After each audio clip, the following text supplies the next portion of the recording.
ইরাকের প্রতিরোধ যোদ্ধাদের জোট পপুলার মোবিলাইজেশন ইউনিট বা পিএমইউ বুধবার সকালে জানিয়েছে, ইসরায়েলের হাইফা বন্দরে একটি গুরুত্বপূর্ণ অবস্থানে তারা ড্রোন হামলা চালিয়েছে। এছাড়া ইসরায়েলের হাজারা এলাকার অরত রাব্বিন বিদ্যুৎ কেন্দ্রেও তারা কয়েকটি ড্রোন হামলা চালিয়েছে। এতে ওইসব এলাকায় ব্যাপক ক্ষয়ক্ষতি হয়েছে বলে দাবি করেছে পিএমইউ। গাজা উপত্যকায় ইসরায়েলি সেনারা নারী ও শিশুদের উপর যে আগ্রাসন ও গণহত্যা চালাচ্ছে তার জবাব হিসেবে এই হামলা চালানো হয়েছে বলে দাবি করেছে পিএমইউ। একই সঙ্গে তারা ঘোষণা করে ইসরায়েলের বিরুদ্ধে এই ধরনের প্রতিশোধমূলক হামলা অব্যাহত থাকবে। এদিকে গাজার নুসিরাত শরণার্থী শিবিরে হামলা করে ১৬ জন নিরীহ মানুষ হত্যার ২ দিন পর আবারও শরণার্থী শিবিরে হামলা চালিয়েছে ইসরায়েলি সেনাবাহিনী। মঙ্গলবার গাজা উপত্যকায় জাতিসংঘ পরিচালিত এক শরণার্থী শিবিরে হামলা করে ২৯ জন ফিলিস্তিনিকে হত্যা করা হয়েছে, যার বেশিরভাগে নারী ও শিশু। হামাস জানিয়েছে, খান ইউনিসে একটি স্কুলে জাতিসংঘের শরণার্থী শিবির হিসেবে ব্যবহার হচ্ছিল। সেখানে হামলা চালিয়ে এই ২৯ জনকে হত্যা করা হয়।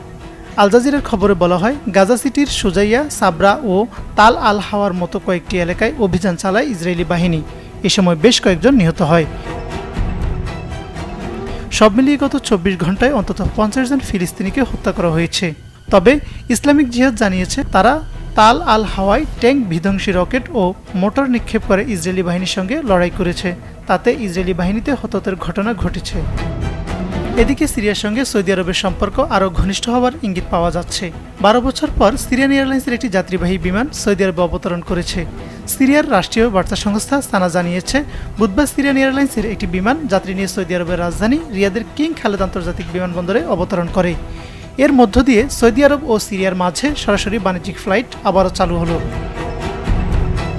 সামাজিক যোগাযোগ মাধ্যমে সরকারের সমালোচনা করায় সৌদি আরবে একজন শিক্ষককে ২০ বছরের কারাদণ্ড দিয়েছে আদালত। বিশ্ব গণমাধ্যমে বিষয়টি নিয়ে ব্যাপক আলোচনা সমালোচনা শুরু হয়েছে। মানবাধিকার সংগঠন হিউম্যান রাইটস ওয়াচ এবং দণ্ডপ্রাপ্ত ব্যক্তির ভাই মঙ্গলবার এই খবর জানান। ৪৭ বছর বয়সী আসাদ আল গামদির বাড়ি সৌদি আরবের জেদ্দায়। ২০২২ সালের নভেম্বরে এক রাতে তার বাড়িতে তল্লাশি চালায় পুলিশ। ওই সময় তাকে গ্রেপ্তার করে নিয়ে যাওয়া হয়। এদিকে ইসরায়েলি সামরিক বাহিনী জানিয়েছে, লেবাননের সশস্ত্র গোষ্ঠী হিজবুল্লাহ স্থাপনায় হামলা চালিয়েছে তারা। বুধবার টেলিগ্রামে এক পোস্টে ইসরায়েলি সামরিক বাহিনী জানায়, মঙ্গলবার রাতে ইসরায়েলের আকাশ প্রতিরক্ষা ব্যবস্থায় হামলা চালায় হিজবুল্লাহ। তার জবাবে প্রতিশোধমূলক এই হামলা চালানো হলো।